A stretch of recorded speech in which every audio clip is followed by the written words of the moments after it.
had been feeling down and needed to escape the noise of the city.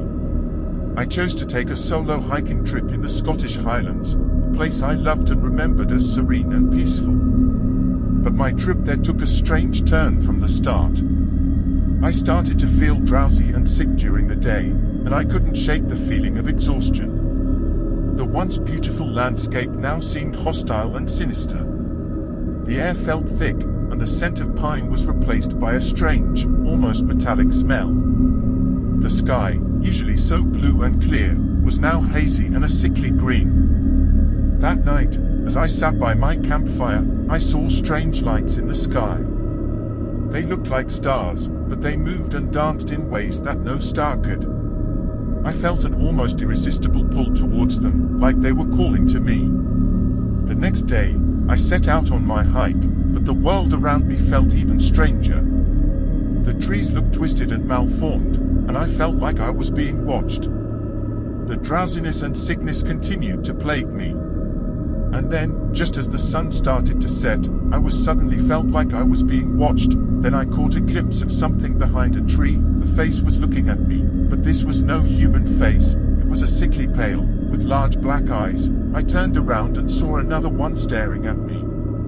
I tried to run, but they were everywhere, popping up just when I thought I had escaped. I stumbled and tripped through the wilderness, feeling more and more exhausted with each step. I was starting to feel like I was losing my mind, but then I stumbled upon a river. I realized that the only way to escape the entities was to swim down the river and hope they wouldn't follow. I jumped into the water and swam for what felt like hours. The cold water was invigorating, and I felt a renewed energy. When I emerged on the other side, gasping for air, I turned back to look for the entities. To my relief, they were nowhere to be seen. I slowly made my way back to civilization, but I was never the same again. The experience in the Scottish Highlands had left me haunted. I couldn't shake the memory of the twisted landscape, the sickly green sky, and the strange creatures that seemed to be toying with me. I was left with the knowledge that there are things in this world beyond our understanding, and that the unknown can be a terrifying thing.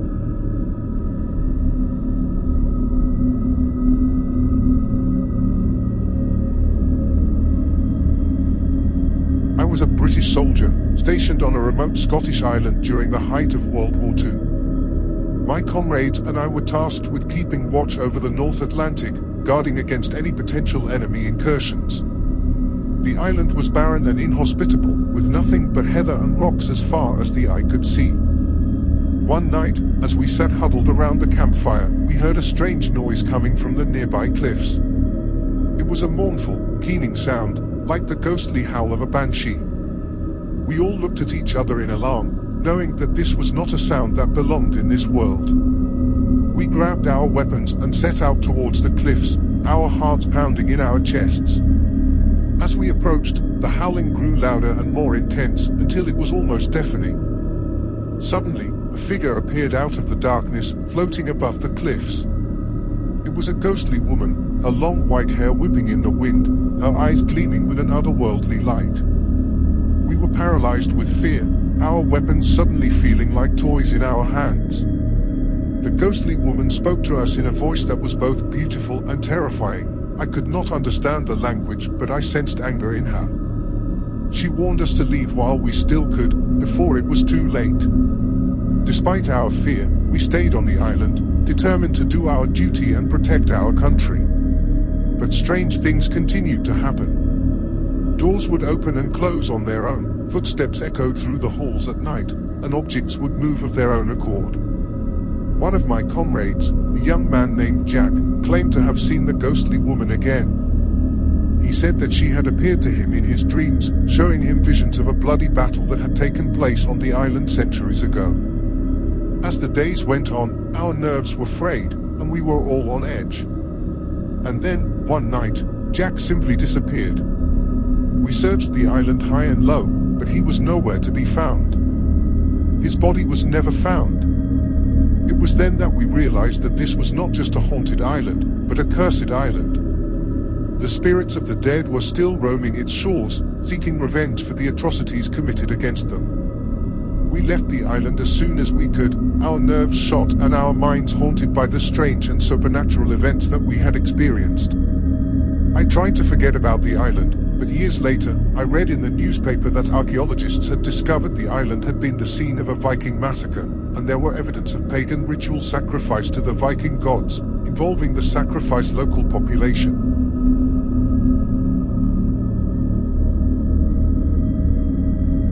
A few years ago, while on a trip to Scotland, we had an unusual encounter. As we made our way through the dense and misty forest of the Scottish Highlands, my best friend Sarah and I felt a sense of unease wash over us. We had been hiking for hours and had encountered no other souls besides ourselves. But then, we noticed a figure in the distance, shrouded in mist and darkness. As we approached, the figure revealed itself to be a tall man, with a long beard, wearing a cloak made from fur.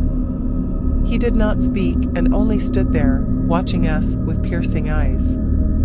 Sarah and I tried to brush it off as just a harmless hiker, but there was something about the way he looked at us that made us feel incredibly uneasy. We tried to quicken our pace, but every time we turned a corner, the mysterious figure was there, always watching, always following. Sarah and I were starting to feel scared and on edge, and I couldn't help but feel like we were being stalked. As we continued on, the weather started to turn and a storm rolled in, drenching us to the bone. But still, the figure remained, always in the distance. That night, we set up camp and huddled together for warmth, but we could not shake the feeling that we were being watched. The next morning, when we set out again, the figure was nowhere to be found, but I could not shake the feeling that he was still out there, watching and waiting. For the rest of the trip, Sarah and I were constantly looking over our shoulders, always expecting to see the tall figure with the beard. We never saw him again, but the memory of his piercing gaze still haunts me to this day. The experience was a chilling reminder that sometimes the unknown can be just as frightening as what we can see with our own eyes. As a paranormal investigator, I was used to encountering the unexpected, but what I experienced during my visit to that remote Scottish village remains with me to this day. The call came from an elderly woman who lived alone in her cottage on the outskirts of the village. She claimed to be haunted by strange and unsettling noises coming from within the walls of her home. I packed my equipment and made the journey to the village, eager to uncover the source of the woman's distress. When I arrived at her cottage, I was struck by its ominous appearance, with vines creeping up the walls and a rickety gate creaking in the wind. As I entered the cottage, I was immediately struck by the oppressive atmosphere. The air was thick with a sense of malevolence, and I felt a shiver run down my spine. The noises the woman had described were even more pronounced now that I was inside. It was as if the walls themselves were alive, pulsing with an otherworldly energy. I set up my equipment and began to methodically explore the house, searching for any signs of paranormal activity. And it wasn't long before I found what I was looking for. In the cellar, I discovered an old, rusty chest. When I opened it, I was shocked to see that it was filled with bones and decaying parchment. The parchment was covered in strange symbols and eldritch writings, and I realized that I was in the presence of something ancient and powerful. I was filled with a sense of dread as I pieced together the clues and uncovered the terrible truth behind the hauntings. The woman had unknowingly disturbed the resting place of an ancient spirit, and it was now seeking revenge. I managed to escape the cottage with my life, but the memories of that dark and foreboding place continue to haunt me to this day. I often wonder what became of the elderly woman and whether she was able to find peace from the malevolent presence that plagued her home.